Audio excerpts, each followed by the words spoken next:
आपण सध्या परळ आणि प्रभादेवीला जोडणाऱ्या एल्फिस्टनच्या ब्रिज जवळ आहोत। हा ब्रिज 100 वर्ष जुना आहे आणि अशी शक्यता सांगितली जाते की 10 एप्रिलपासून हा ब्रिज वाहतुकीसाठी बंद करून तोडायला सुरुवात होणार आहे। आता याचं तोडकाम का होणार आहे तर वरळी आणि शिवडीला जोडणारा एक कनेक्टर बांधण्यात येणार आहे जो अटल सेतू आणि कोस्टल रोड जोडेल।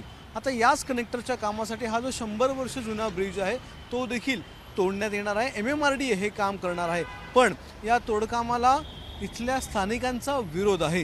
तर हा विरोध का आहे ते समजून घेण्यासाठी आपण या परळ भागात आलेले आहोत, प्रभादेवी भागात आलेले आहोत आणि काही स्थानिक लोक आपल्याबरोबर आहेत। आपण त्यांच्याशी बोलणार आहोत की नेमकं त्यांचं काय मत आहे आणि त्यांचा विरोध नेमका का आहे। सर, तुमच्यापासून सुरुवात करूया। एल्फिस्टनच्या या ब्रिजचं काम सुरू होणार आहे। खरं तर जुना ब्रिज आहे, 100 वर्ष जुना ब्रिज आहे, त्याचं तोडकाम करणं गरजेचं आहे असं सांगितलं जातं आणि नवीन एक ब्रिज देखील या ठिकाणी बनणार आहे कनेक्टर। तुमचा नेमका विरोध का आहे? नाही, आमचा विरोध नाही आहे। आम्ही MMRDAवर या लोकांना सांगितलं की आमचा विरोध नाही आहे, पण आमचं हे जो नवीन बांधकाम करणार आहे त्याचं आमचं जे पुनर्वसन, आम्ही जे बाधित आहोत त्यांचं पुनर्वसन योग्य रीतीने व्हायला पाहिजे ही आमची मागणी आहे आणि ती अजून पण त्याच्याबद्दल काही निर्णय घेण्यात आलेला नाही आहे। पुनर्वसन म्हणजे कोणत्या बाधित बिल्डिंग आहे, नाव घेऊन सांगा, किती लोक आहेत आणि तुम्ही कुठे राहता? आम्ही पावाला बिल्डिंगमध्ये राहतो। आता ॲक्च्युली 19 बिल्डिंग बाधित होत्या, पण आता सध्या त्यांनी तात्पुरत्या स्वरूपात 2च बिल्डिंग बाधित केलेले आहेत आणि त्या बिल्डिंग तोडून तिथे खांबे टाकून ते ब्रिज घेऊन जाणार आहे। तो पण अर्धवट होणार आहे सगळं कामं आणि आमच्या नंतर भविष्यात आमच्या बिल्डिंग जाणारच आहेत। मग तोपर्यंत आम्ही काय करायचं? 2 बिल्डिंगच्या आता जे आहे ना त्यांचं पण पुनर्वसनाच्या बाबतीत काही अजून ठोस असं काही निर्णय देण्यात आलेला नाही आहे आणि यांच्या बोलणी चालू आहे MMRDAबरोबर, पण स्पष्ट असं काहीच अजून काय भूमिका घेतलेलीच नाही आहे की यांना कुठे पुनर्वसन म्हणजे पर्यायी जागा किंवा कायमस्वरूपाचं पुनर्वसन याबाबतीत अजूनही काय ठोस निर्णय देण्यात आलेला नाही। आमच्याबरोबर त्यांना आमची हीच विनंती आहे की आमच्याबरोबर व्यवस्थित बसा, सगळ्यांच्या म्हणजे बाधित रहिवासी परत इतर रहिवाशांना पण त्रास होणारच आहे या ब्रिजचा। जोपर्यंत हे पुनर्वसनाचं काही सांगायचं तोपर्यंत काम सुरू करू, 10 एप्रिलला सुरू करणार का? हो, असं आम्ही ऐकलं, पेपरमध्ये वाचलं आहे। अजून ठोस आम्हाला काही लिखित स्वरूपात काही दिलेच नाही आहे। ऐकू बातमी सर्वात आधी या प्रकल्पाला आमचा विरोध नाही आहे, पण या प्रकल्पानंतर जो स्थानिक लोकांना होणारा त्रास आहे त्यांचं काय? परळ ते एल्फिस्टन असं बघायला गेलं तर एल्फिस्टनवरून परळला जायला शाळा, कॉलेजेस हे सुद्धा आहेत। बरं, तर एमर्जन्सीच्या वेळेस लोकांनी जायचं कुठे? त्यासाठी पर्यायी मार्ग कोणता हे सुद्धा कुठलाही उपलब्ध करून दिलेलं नाही आहे। त्याच्यानंतर बोलतात की 10 एप्रिलला ब्रिज बंद करणार, मग त्याच्यानंतर स्थानिक लोकांचं काय? या गोष्टीचा सर्वांना आम्हाला प्रश्न आहे। अनेक हॉस्पिटल आहेत, तर तुमचा दुसरा पर्याय काय आहे जर तुम्हाला KEM, टाटासारख्या हॉस्पिटलला जायचं असेल तर? आता जर तुम्ही बघायला गेलात ना तर एल्फिस्टन ब्रिजपासून KEM हॉस्पिटलचं डिस्टन्स जर तुम्ही बाईक या टॅक्सीने गेला तर एक विदिन 10 मिनिटावर आहे। पण आता हा ब्रिज तोडल्यानंतर आपल्याला करी रोडचा जो ब्रिज नवीन बांधलेला आहे लोअर परेलचा, तिकडनं जावं लागणार। पण तुम्ही जर त्याची वस्तुस्थिती बघितलात तर तिकडे संध्याकाळच्या टायमाला या सकाळच्या मॉर्निंग टायमाला भरपूर असा क्रश असतो गाड्यांचा आणि तिकडनं जो लोअर परेलपासून जो खाली करी रोडचा ब्रिज आहे तोही ब्रिटिश ब्रिज छोटा आहे। तर हॉस्पिटलला माणूस जाईपर्यंत त्यांना काही होऊ शकतं तेवढ्या वेळामध्ये। जे हे डिस्टन्स एक 5 ते 7 मिनिटावर आहे, तेच डिस्टन्स तुम्ही इकडनं जर पार करायला गेला तर नाही म्हणता 20-25 मिनटं तुम्हाला जाणार।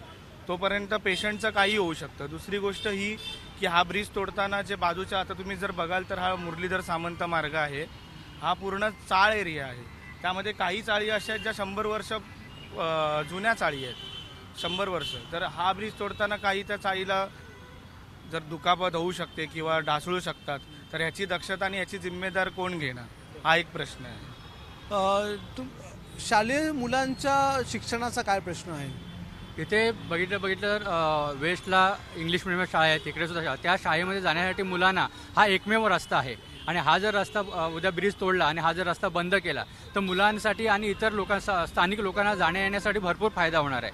आज हा ब्रिजचा प्रश्न फक्त पेपरमध्ये बातम्या येतात, लोकांना नाक्यावरती चर्चा चालू आहेत, परंतु ह्याच्यामध्ये BMC म्हणा, MMRD म्हणा किंवा रेल्वेवाले कोणी जबाबदारी घ्यायला तयार होत नाही आहे आणि लोकांना ह्याच्याबद्दल कोणत्याही प्रकारची माहिती दिली जात नाही आहे। जी माहिती लोकांना दिली पाहिजे की तुमचं पुनर्वसन कसं करणार, तुम्हाला कोणत्या पद्धतीने वेगळ्या प्रकारे प्रस्थापित करणं, हे करणं, अशी कोणतीही माहिती स्थानिक रहिवाशांना दिली जात नाही आहे। त्याच्यामुळे हे विविध प्रश्न जे आहेत आणि मेन म्हणजे महत्त्वाचा म्हणजे ह्या ब्रिजवर येणाऱ्या जाणाऱ्या ज्या लोकांचा प्रश्न आहे तो आजारी लोकांचा महत्त्वाचा सर्वात. कारण एखादा जर इमर्जन्सी केस असेल, हार्ट पेशंट असेल तर तो हॉस्पिटलला जाण्यासाठी 5 ते 7 मिनिटाचं अंतर आहे. हे लोकांसाठी खूप जवळ आहे. पण हे जर फिरून जायचं म्हटलं, दादर रोड किंवा लोअर परवरून जायचं म्हटलं तर लोकांना 3 ते 4 किलोमीटरचा दूर अंतराचा प्रवास करून जाणार आहे. आणि हा खूपच हेडॅक आहे लोकांसाठी आणि खूपच प्रॉब्लेमॅटिक आहे. मनसेने देखील हा मुद्दा उचललेला आहे. मंगेश सर आपल्याबरोबर आहेत. मनसेची मागणी काय आहे? या संपूर्ण स्थानिकांच्या मागण्या आपण ऐकलेल्या आहेत. मनसेची मागणी काय आहे? जी स्थानिकांची मागणी आहे तीच मनसेची मागणी आहे. कारण आम्ही गेले म्हणजे आज कनेक्टर ब्रिज काय आज होत नाही. आज जवळजवळ 10-15 वर्षापासूनचा प्रोजेक्ट आहे. जर प्रोजेक्ट महानगरपालिका, MMRDA, रेल्वे यांना माहिती होतं तर लोकांचं पुनर्वसन हे पहिलं झालं पाहिजे होतं. जे कोण प्रकल्प बाधित आहेत त्यांना ॲटलिस्ट काहीतरी कॉम्पन्सेशन असेल किंवा त्यांचं ज्या ठिकाणी इकडेच पुनर्वसन होणार आहे की दुसऱ्या ठिकाणी होणार आहे हे निश्चित केलं पाहिजे होतं. आणि दुसरी गोष्ट होती की ज्यावेळेला हा जेव्हा पूल पाडण्यात येणार आहे, कारण लोअरपरळचा ब्रिजचा अनुभव आमच्या गाठीची आहे. 1 वर्ष सांगितलं आणि 7 वर्षानंतर लोअरपरळ ब्रिज पुन्हा एकदा लोकांना खूप त्रास, मनस्ताप झालेला आहे. आजारी लोक म्हणजे अक्षरशः जीव त्यांनी ॲम्ब्युलन्समध्ये सोडलेला आहे. सर्वांना परिचित आहे आणि तीच गोष्ट पुन्हा एकदा या एल्फिस्टन ब्रिजच्या बाबतीत होणार आहे. म्हणून मनसेचीच मागणी आहे, तिन्ही आस्थापनांकडे मागणी आहे, तुम्ही जो काय डबल डेकर ब्रिज बनवणार आहात तर तिन्ही आस्थापनांनी पहिलं जाहीररित्या त्याचं प्रेझेंटेशन करावं. किती वेळात जर तोडल्यानंतर तो किती वेळात बनणार आहे ही शाश्वती लेखी त्यांनी स्थानिकांना द्यावी. आणि तोपर्यंत रेल्वेचा ब्रिज हे लोक बोलले होते. गेल्या महिन्यात MMRDAचे अधिकारी होते, BMC होते, रेल्वेचे होते. त्यांनी सांगितलं होतं की तात्पुरत्या स्वरूपात आम्ही महानगरपालिका, रेल्वे मिळून प्रभादेवी स्टेशनवरून परळला जायला एक पादचारी पूल देणार होते. ते जे काम आहे जे सप्टेंबर महिन्यापासून बंद आहे, आतापर्यंत पुन्हा त्याचे काम झालेलं नाही आहे. या सगळ्या गोष्टींची मनसेची मागणी तीच आहे की पादचारी पूल जोपर्यंत लोकांना सुपूर्द होत नाही तोपर्यंत ब्रिजचं पाडकाम मनसे त्या गोष्टीला विरोध करणार. तर आपण पाहताय एकूण स्थानिकांचं मत काय आहे. प्रकल्प होणार आहे, प्रकल्प चांगल्यासाठी होणार आहे, प्रकल्प झाल्याच्या नंतर अनेकांना फायदा होणार आहे एवढं नक्की. पण त्याआधी स्थानिकांचा जो अधिकार आहे, निदान त्यांना या प्रकल्पाची माहिती तरी द्यायला हवी. थेट इथे येऊन पाडकामाला सुरुवात करू नये इतकी साधी कल्पना ही MMRDAला किंवा शासनाला नसेल का, हा प्रश्न या ठिकाणी पडतो. त्यांचे अनेक प्रश्न आहेत. मुलांनी शाळेत जायचं कसं, पादचारी पूल नसेल तर जायचं कसं, हॉस्पिटलमध्ये कसं पोचायचं, अनेक प्रश्न. या सगळ्या प्रश्नांची उत्तरं मिळेपर्यंत इथलं काम सुरू करू नये इतकी साधी मागणी या स्थानिकांची. पाहूयात सरकार आणि MMRDA यांच्या मागण्यांकडे कसं बघतं आणि यांच्या सगळ्या शंकांचं निरसन करून मगच या कामाला सुरुवात करतं की थेट या ठिकाणी अरेरावीपणे हे काम सुरू करतं. कॅमेरामन विनयसह अक्षय भाटकर, ABP माझा, मुंबई.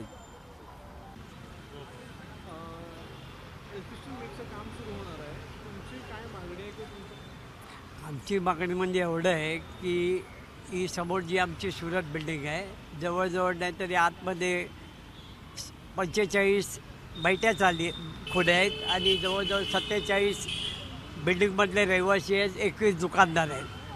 आणि आमचा मालक काही दिवसांनी इथे आमचं डेव्हलप करतो आहे असं त्यांनी आम्हाला शब्द दिलेला आहे आणि तो चालू करणार आहे. त्याची प्रयत्न जोरात चालू आहे.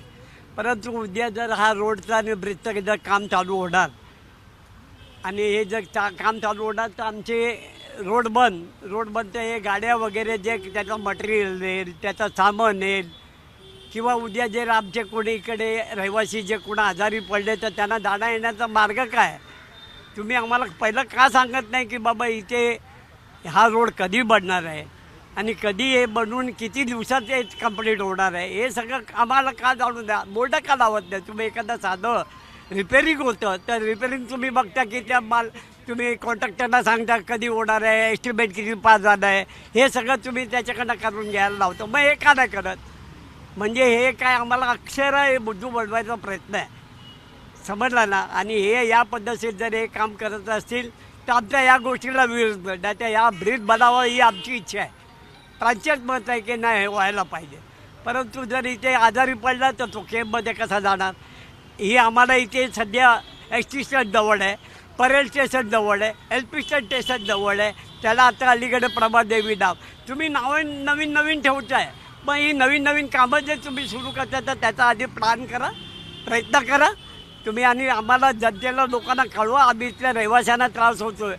बोरिवली वगैरे जे तिथे राहिलेले त्यांना त्रास होणार नाही, त्रास आम्ही इथल्या लोकांना होणार आहे. या बाबतीत या सरकारने पहिला विचार केला पाहिजे. नाहीतर मग आम्हाला का आमचा मार्ग आहे लोकशाहीने आंदोलन करता येते, आम्ही रोड बंद करू. कसे करतात ते आम्ही बघतो पुढे. आम्ही समजलं ना, ही आमची धमकी नाही आहे, पण आम्ही करून दाखवू. एबीपी माझा, उघडा डोळे बघा नीट.